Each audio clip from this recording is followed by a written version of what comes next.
Last summer I walked outside to check on my tomatoes, and every single leaf, riddled with holes, chewed up, destroyed.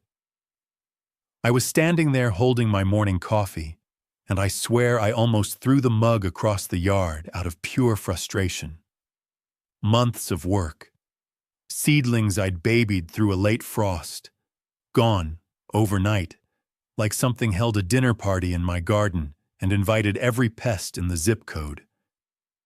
And here's the part that really got to me. I'd already sprayed. I'd already dusted. I'd already spent, I don't even want to say how much, at the garden center on products that promised to handle exactly this. But there I was, staring at destruction, holding a cup of coffee, and I had no idea that what I was holding was actually the answer. That mug of coffee, or more accurately, what was left after I finished drinking it, turned out to be the single most effective pest control method I have ever used. And I'm not being dramatic. I mean, ever. It's more effective than neem oil, more consistent than diatomaceous earth, and infinitely cheaper than anything on a store shelf. But I'll get to exactly how that works in a minute. 3 years ago, my garden was, honestly, embarrassing. I don't mean it was small or ugly. I mean it was a buffet. Every slug in the county had a reservation. Aphids treated my pepper plants like an all-you-can-eat salad bar. And the beetles? Don't even get me started on the beetles. Japanese beetles, flea beetles, cucumber beetles. I was running a 5-star restaurant for insects, and I didn't even know it. So I did what most people do. I went to the hardware store. I bought sprays. I bought granules. I bought traps. Little yellow sticky cards. Copper tape for the slugs. I even tried the beer trap thing where you bury a cup of beer in the soil and supposedly the slugs crawl in and drown. You know what happened? The slugs ignored the beer and ate my lettuce instead. I spent close to $300 that first year on pest control products alone. $300 on a garden that was supposed to save me money on groceries. The second year, I switched to organic options. Neem oil, insecticidal soap, companion planting. And look, some of that helped. I'm not going to sit here and say none of it works, but the problem was consistency. I'd spray neem oil on Monday, it'd rain on Tuesday, and by Wednesday the aphids were back like nothing happened. It felt like I was on a treadmill, running hard and going absolutely nowhere. Here's what nobody really talks about when it comes to store-bought pest control. It's designed to make you come back. Think about that for a second. If a product actually solved your pest problem permanently, you'd buy it once, maybe twice, and then you'd never need it again. That's terrible business. The companies making these products need you to keep buying them, season after season, year after year. So the formulations work just well enough to keep you hopeful, but never well enough to actually set you free. And the cost adds up in ways you don't always see. It's not just the $20 for a bottle of spray. It's the time you spend reapplying after every rain. It's the replacement plants you buy when the first round gets destroyed. It's the frustration, the mental energy, of fighting something that feels unwinnable. I added it all up once. Time, products, replacement seedlings. I'm gassed to the garden center. And in 2 years, I'd spent over $600 fighting pests in a garden that was supposed to cost me less than going to the grocery store. And the worst part? The chemicals, even the organic ones, they don't just kill the pests. They disrupt your entire garden ecosystem. You spray for aphids. You also kill the ladybugs that eat the aphids. You dust for beetles. You harm the pollinators that make your squash and cucumbers produce fruit. It's a cycle. You solve one problem and create 2 more. And the garden center is right there, waiting, with another product for each new problem you just created. So let me tell you what actually changed everything. And it started with something I used to rinse straight down the drain every single morning. Used coffee grounds. That's it. Not some exotic supplement. Not a secret mix from a YouTube guru. Used coffee grounds. The stuff you scrape out of your filter or knock out of your espresso puck and throw in the trash without thinking twice. That is what turned my garden around completely. Now, before you think this is too simple to actually work, let me explain why it works. Because there's real science behind this. Coffee grounds contain caffeine, even after brewing. Not a ton, but enough. And caffeine, to insects, is toxic. It disrupts their nervous systems. Slugs and snails in particular are extremely sensitive to it. When they crawl across coffee grounds, the caffeine absorbs through their soft bodies, and it essentially short-circuits their ability to feed and reproduce. They avoid it. And if they don't avoid it, it kills them. But that's not all. Coffee grounds are also mildly acidic, and they have a gritty, abrasive texture.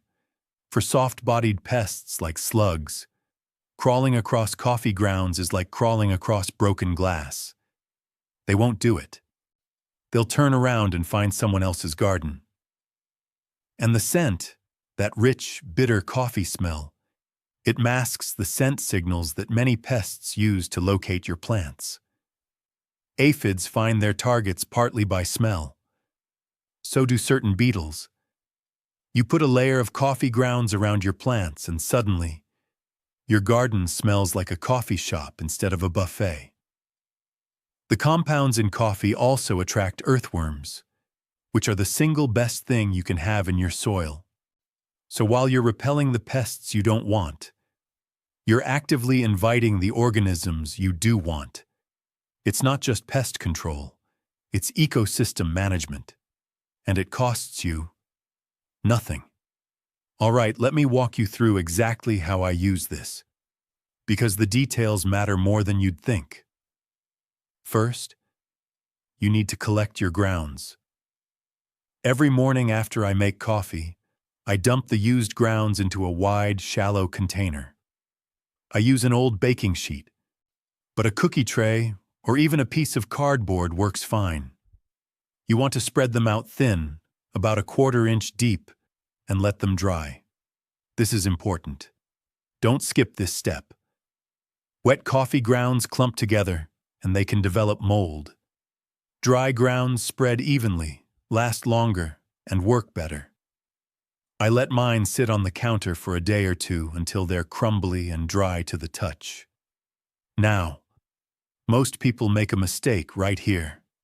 They take their grounds straight from the coffee maker and dump a big wet pile around their tomato plant and call it done. That's not going to work. Wet clumps create a barrier that actually repels water from reaching your plant's roots, and they'll grow mold within days, especially in humid climates. Dry them first. Always. Step 2. Application. Once your grounds are dry, take a handful and sprinkle them in a ring around the base of each plant. You want a band about 2 to 3 inches wide and maybe 1/4 inch thick.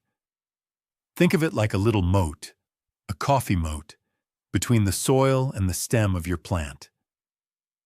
Don't pile them up against the stem itself. Leave about 1 inch of space between the grounds and the base of the plant. Direct contact with the stem can trap moisture and cause rot, so give it a little breathing room. Step 3, and this is where it gets really effective. Mix a portion of your dried grounds directly into the top inch of soil around your plants. Just take a hand rake or even your fingers and work it in lightly. This does 2 things. It gets the caffeine into the soil where root-feeding pests encounter it, and it starts breaking down into organic matter that feeds your soil biology. Earthworms go crazy for this. Within a week of doing this, I started seeing more earthworm activity in my beds than I'd seen in 3 years. Step 4. Make a coffee ground spray. This is my secret weapon for aphids and spider mites. Take about half a cup of dried used grounds and steep them in 2 cups of hot water, not boiling, just hot, for about 24 hours. Then strain it through a cheesecloth or an old t-shirt into a spray bottle. What you get is essentially a mild caffeine tea. Spray it directly on leaves where you see aphid clusters, top and bottom of the leaf. The caffeine hits them on contact, and the bitter compounds make the leaf taste terrible to anything that tries to feed on it after. Reapply every 5 to 7 days or after heavy rain. Step 5. Target your problem areas specifically.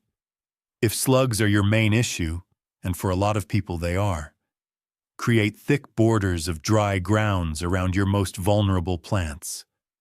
Lettuce, hostas, strawberries, anything low to the ground that slugs love. Make the border at least 3 inches wide. Slugs will not cross it.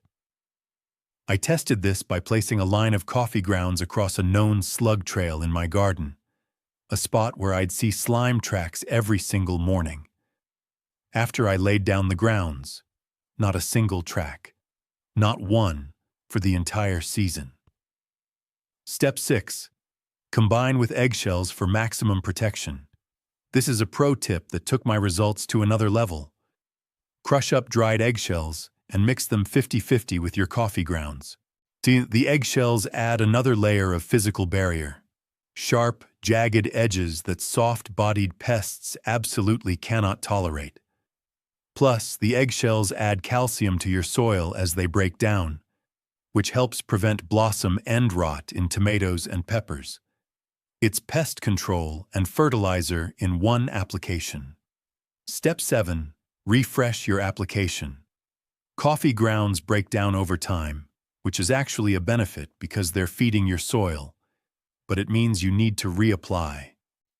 I add a fresh layer every 2 weeks during peak growing season. After a heavy rain, I'll add a light refresh the next day.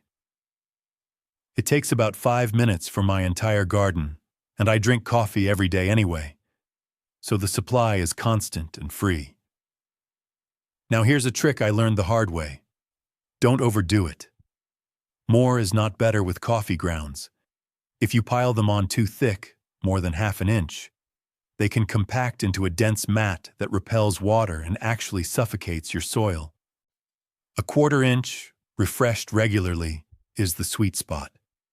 Thin and consistent beats thick and occasional every single time. And if you're not a coffee drinker, don't worry. Most coffee shops will give you their used grounds for free. Just ask. Starbucks actually has a program for this.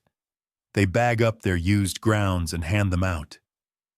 I've picked up 5-gallon buckets of grounds from my local shop without spending a dime.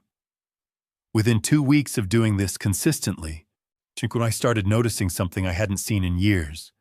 Clean leaves, no holes, no chew marks, no sticky residue from aphids. My pepper plants, which had been aphid magnets for 2 straight years, were completely clean. The slugs that had been demolishing my lettuce bed, just gone. I'd go out in the morning and find dry, untouched leaves instead of the shredded mess I'd gotten used to. By the end of that first season, I didn't buy a single pest control product. Not one spray, not one powder, not one trap. My total pest control cost for the year, $0. Compare that to the $300 I spent the year before, and the $200 the year before that. Over 2 seasons, I've saved over $500 using something I used to throw in the garbage. But the savings aren't even the best part. The best part is the soil. My soil has never been healthier. The earthworm population exploded. The organic matter from the grounds breaking down improved my soil structure so much that I had to water less frequently. My plants grew stronger root systems, which made them more resistant to drought and disease, which meant fewer problems across the board. Everything improved. Not just the pest situation, everything. And I haven't touched a bottle of neem oil in 2 years, haven't bought diatomaceous earth, haven't mixed up a batch of insecticidal soap. My garden shed used to have an entire shelf dedicated to pest control products. Now, that shelf holds seed packets. Here's what I want you to do, and I mean this week, not someday. Tomorrow morning, when you make your coffee, don't throw away those grounds. Put them on a tray. Let them dry. And by the weekend, spread them around your most pest-damaged plants. Just try it on 3 or 4 plants to start. Give it 2 weeks, and then come back here and tell me what you noticed. I want to hear your results in the comments. Tell me what pests you're dealing with. Slugs, aphids, beetles, whatever it is. And let me know if the coffee grounds made a difference. Because I know, from my own experience, that this works. And I think you're going to be just as surprised as I was. If you're dealing with soil health issues beyond just pests, I've got a video on building incredible garden soil using kitchen scraps that goes perfectly with this method. And if slugs are your #1 enemy, I did a deep dive on the 5 best natural slug barriers that you're going to want to see. This, right here, is what real self-sufficiency looks like. It's not about buying more products. It's not about spending more money. It's about opening your eyes to what you already have and realizing that the answer was sitting on your kitchen counter this whole time. Your garden doesn't need a store. It needs you paying attention. Start tomorrow.